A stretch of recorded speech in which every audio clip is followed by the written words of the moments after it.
BRS MLC की कविता का letter leak होने के बाद ये सवाल उठ रहा है कि ये काम किसने किया। इस बारे में अभी तक कोई वाज़ेह मालूमात सामने नहीं आई और मामला एक ज़ेर बहस बना हुआ है। पार्टी के वर्किंग सदर केटीआर ने कहा कि बीआरएस एक जमहूरी जमात है जहां क़ियादत को मशवरे देना हर किसी का हक़ है। कहा इससे पहले भी लोकसभा इंतखाबात से कबल कई कायदीन ने केसीआर को खतूत लिखे थे। ताहम उन्होंने जोर दिया कि अंदरूनी मामलात पर पार्टी के अंदर ही बहस आनी चाहिए। इन्हें अवाम బ్రదర్ మీకు ఒక మాట, ఇంత ఇంపార్టెంట్ ఇష్యూ చెప్తే నువ్వు దేవుడు దయ్యం అనబడుతుంది. ఇప్పుడు ప్రస్తుతం మాకు తెలంగాణకు పట్టిన దయ్యం మాత్రం రేవంత్ రెడ్డి.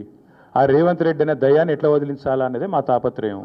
ఇంకేమన్నా తొందరపడ అంత యాంగ్జైటీ ఎందుకు, అంత టెన్షన్ ఎందుకు, అంత హడావుడి ఎందుకు? నేను చెప్పేది ఏమంటే తెలంగాణకు పట్టిన శని కాంగ్రెసు, తెలంగాణకు పట్టిన దయ్యం రేవంత్ రెడ్డి. ఇప్పుడు ఆ దయ్యాన్ని శనిని ఎట్లా వదిలించాలనేది మా టార్గెట్. ఇక మీరు చెప్పే టెన్షన్ ఎందుకే అంతగానో మాట్లాడినారా, ఎందుకు అంత ఎగబడుతున్నావు? నేను అనేది ఏమంటే మీరు ఒకటి గుర్తుపెట్టుకోండి, లోక్సభ ఎన్నికలకు ముందు మేము పార్లమెంటు నియోజకవర్గాల వారీగా సమావేశాలు పెట్టాం, సమీక్షా సమావేశాలు. ఇక్కడ అసెంబ్లీలో ఓడిపోయాము, ఎట్లా ముందుకు పోవాలని చెప్పి దాదాపు 17 రోజుల పాటు మీరందరూ చూశారు. ఇక్కడే వేల మంది కార్యకర్తలతో కూర్చొని దాదాపు 7, 8, 9, 10 గంటలు వారితో చర్చించాం. ఆ ప్రాసెస్లో చాలామంది డైరెక్ట్గా మైకులో మాట్లాడిన వాళ్ళు ఉన్నారు, కొంతమంది చిట్టీల మీద రాసిచ్చిన వాళ్ళు ఉన్నారు, కొంతమంది కేసీఆర్ గారికి ఉత్తరం అందించండి అని చెప్పి ఉత్తరాలు ఇచ్చిన వాళ్ళు ఉన్నారు.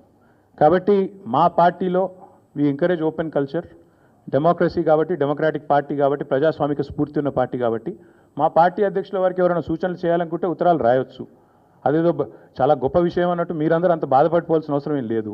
నేను అనేది ఏమంటే మా పార్టీలో డెమోక్రసీ ఉంది కాబట్టి మా పార్టీ అధ్యక్షుల వారికి మా పార్టీ నాయకులు ఎవరైనా సరే అప్పుడప్పుడు సూచనలు సలహాల రూపంలో లిఖితపూర్వకంగా ఇవ్వచ్చు, ఓరల్గా ఇవ్వచ్చు, రకరకాలుగా ఇవ్వచ్చు.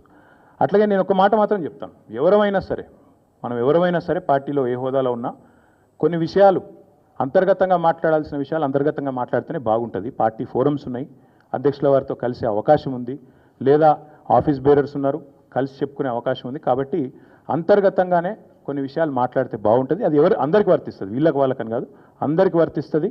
తప్పకుండా ఎవరమైనా ఒకటే, ఈ పార్టీలో అందరం కార్యకర్తలమే, అందరికీ కూడా ఇదే సూత్రం వర్తిస్తుంది. కాబట్టి మీరు కూడా దయచేసి ఇంత ఇంపార్టెంట్ ఇష్యూ మాట్లాడితే దీన్ని మళ్ళీ మీరు, నాకు తెలుసు మీ సంగతి, you are intelligent, unfortunately I'm also intelligent.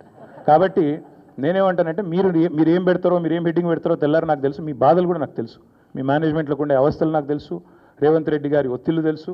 కాబట్టి నేను ఎక్కువ చెప్పను, ఒకటి మాత్రం చెప్తాను, మా పార్టీలో డెమోక్రసీ ఉంది, మా పార్టీలో సలహాలు సూచనలు ఎవరైనా ఇవ్వచ్చు, ఎట్లా అయినా ఇవ్వచ్చు. గతంలో పార్లమెంట్ సమావేశాల సందర్భంగా లేఖలు వచ్చినాయి, సూచనలు వచ్చాయి, అట్లా వచ్చినప్పుడు వాటిని ప్రజాస్వామికంగా స్వీకరిస్తాం. Thank you.